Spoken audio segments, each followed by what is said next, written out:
So, how do you match drivers? Well, I bought a half a dozen of the Peerless drivers, and I wanted to try to get some sense as to how try to pick the ones that are best matched to each other. Now, at some point here, I'm probably going to build a rig. I don't have a rig. What I do have is the standard mini DSP microphone. Works great. Used it for a whole bunch of things. Built a number of loudspeakers, and I used it a whole bunch. I do also, well, I mean, look, I've got a 3D printer, so I'm making this. And I do have a number of things like actual models of my own ears. You can, though, download, believe it or not, you can actually download 3D models of ears. Now, this is no way, shape, or form is going to be remotely calibrated to anything. Not to Gross, not to 5128, not to anything at all. But that's okay, because what we're really going to need here is something that's going to give us some notion of relative measures. So if I go and say, okay, look, let me turn on two different drivers here. Actually, let me make myself a little smaller so you can really see this. If I turn on two different drivers here, you can see that, well, driver A and driver B are actually having a little bit different frequency response. That's what I care about right now. All right, so in that case, the fact that this is a really weird looking frequency response, yeah, I only did this from 100 to 5,000 kilohertz, it kind of doesn't matter that it's a weird looking frequency response, because what I really need to know is how are they different from each other. So this is using one test rig that I built, and let's see here, this is then that same driver on a different test rig that I built. All right, so what are these test rigs and how do they actually work? Well, one of them, this one called Cone that I've lit up here, well, it looks like this. It's a cone. It's a 3D printed cone. And it has a 12 millimeter diameter there so that I can put it on, and there's a nice little line on the bottom of the USB microphone here, and I can get it to then sit on here, and there's a nice little lip to get it so that, well, the 50 millimeter of a Peerless driver fits in there really well. This happens to be TPU, so it's nice and stretchy, which means that I can reliably put the driver inside of here in the same place, and it conforms and seals to it well. If you're going to print one, I would suggest perhaps printing something that looks like this one. Because I'm me, I have a video where I've shown the fact that I have a collection of 3D printed ears.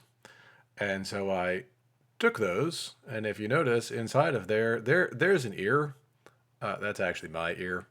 And there's the same little cutout and everything, so that there's a nice little stop on this one, so you can do something like this and mount a Peerless driver in the top. And okay, that's then what's causing all sorts of the bizarre things up and down and everything on there.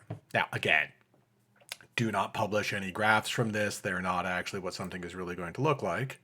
But what it does do for us is it lets us go through and actually take a look at a whole bunch of things in terms of the measurements.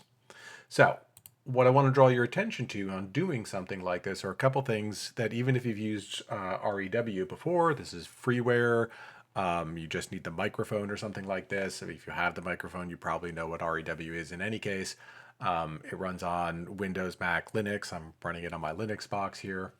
And the goal in all of this, what you want to really try to do is make sure that you get the same or as close to the same seating as possible. That cone one does a really, really good job. But just to kind of show you what this can look like here, testing the seating. This is the same exact driver being seated multiple times in my ear-based rig. Now, I probably should have reprinted the rig to get it so it actually holds it better and everything, but you can see there's substantial variance in here. So this is going to be a form of measurement error, and I don't want this variance contributing to my idea as to whether driver A and driver B are well matched or whether A should really go with C. I want to be as absolutely consistent as possible in my placement of it in the rig so that I can actually have that. Now, if you are worried about the fact that, okay, we need to go and run the same thing multiple times, well, this is what happens if I go and have the same exact seating and just say, go again. Yeah, there's no variance there that you need to actually worry about. REW is going to go and take care of that. I mean, it's a reliable enough kind of system. Test to test is going to be the same. It's the seeding that's going to be changing things for you. Okay, so what I did on mine is I went through and I would say something like, okay, look, here is driver A on this test rig. I can zoom in here a little bit, and you can actually kind of see that there's this one down here, and then there are these others that are really nicely on top of each other. I was trying to do a good job of actually doing this and getting it in that same spot. I would take it out, put it back in, and try to be as repeatable as possible, whether it was A or B or C or D or E or F, any of my drivers, to try to actually get that. So I would go through and try to have this. Now, though, I do have this one here who kind of looks like an outlier. It's a little bit different. So after I would go through and try to say, what is my best estimate as to how driver A behaves? No, it's not that one. So now, though, what I can do is I can just right click on here and say RMS average, and that's going to create a new thing down here. And this is going to become something like my average of driver A. So that I'll then use that to go and compare to all the other ones. All right, so I've already done all of this for each of mine. Some of them I was very, very good at being able to come up with. Here you can notice there's a little bit of variance that just sort of popped in there. There's a little bit inside there. Oh, and I just noticed this one here. I've been having a weird problem with my recording that causes that little squiggle sometimes. In any case, we can turn off B here. I think it might have been, yeah, okay, this one here still had a little bit of spread and everything. So you're going to have some amount of variance there to actually be worried about. My one here with the cones, actually, these ended up being quite a bit sort of more reliable in terms of test-for-test repeatability there. All right, so in any case, you go through, take several measurements of each one, average them together, and then we're going to say something like, hey, how do these really sort of compare to each other? So let me take a look at the averages here. One of the things that I did is I computed then a grand mean. I just took all of my currently showing ones, right click, RMS average, call that my grand mean or overall average or whatever you feel like calling it there. So once we have something like that, we can now have something that we can use as a good reference. So if I right click on grand mean here, I can tell it to say, use this as SPL reference. And when I do that, it looks like everything has disappeared. No panic, because that has now been subtracted from everything else. So down here around 0, hey, there they all are. Okay, so now then let's zoom in here a little bit. And again, I only did 100 to 5,000 hertz because I know that nothing else is going to be, certainly nothing above that's going to be reasonable. So now I have all of my little mini squigs here on top of each other. And we can start to try to see something like, hey, wait a minute, are there any kind of phenotypes? Or I could say something like, okay, let me turn them all off, and here's A, and how close does B look like to A? Well, okay, I can kind of do a little bit of a difference here, and we can see my dB scale. Let's actually even blow it in a little bit more here. So we're being really pretty harsh. Grand total I've got for... Okay, so here we go. We're doing about plus or minus 3 dB, and this line here is a 1 dB kind of thing.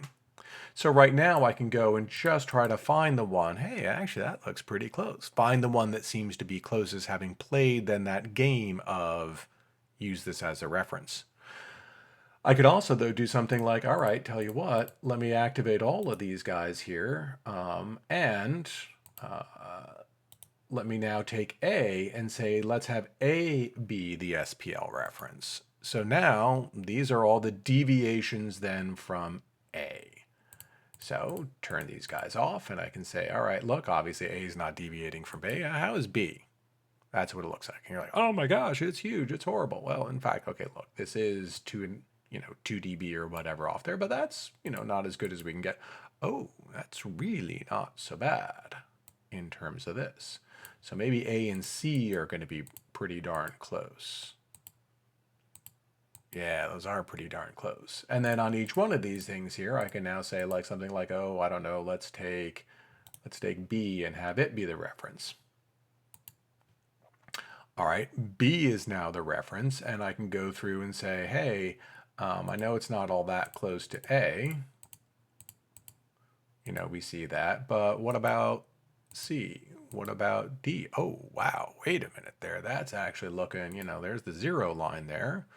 That's not so bad. I mean, this is a half a dB that we're talking in this. We got this one little spike. And again, that's all of a dB and a half or so down here, so that's pretty good. Well, that's not too bad in and of itself. And okay, so you can play this kind of game.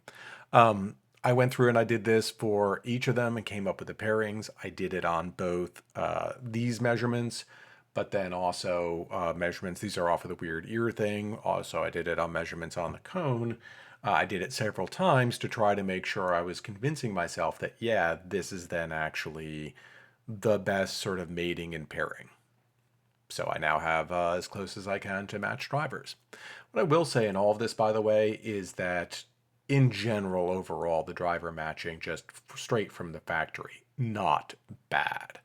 Tell you what, let's go on over into the cone averages here.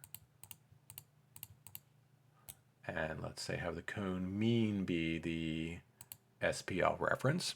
So here it is using my little cone. And if you notice in here, the entire thing is, this is 1 dB, that's 1 dB. They're all deviating from the average by far less than a dB, call it 3/4 of a dB. Let's take something like cone A and have it actually be the reference.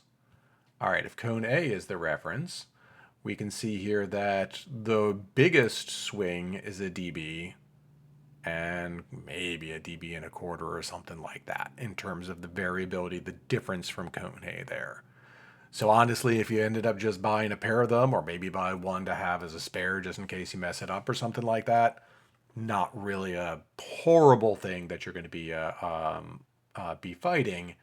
But we can then use this as a way to end up trying to say, all right, yeah, for example, A and C here are really pretty darn well matched. I mean, you're looking at this, oh, this is 0.38 dB worth of deviation. And I'm sorry, you're not hearing that. If we turn this into a more normal kind of scale here, yeah, this has gone into a vanishingly small kind of difference. Anyway, so once you've done this, you will select the actual ones that you're going to use in your headphone, and you'll go on and do the assembly.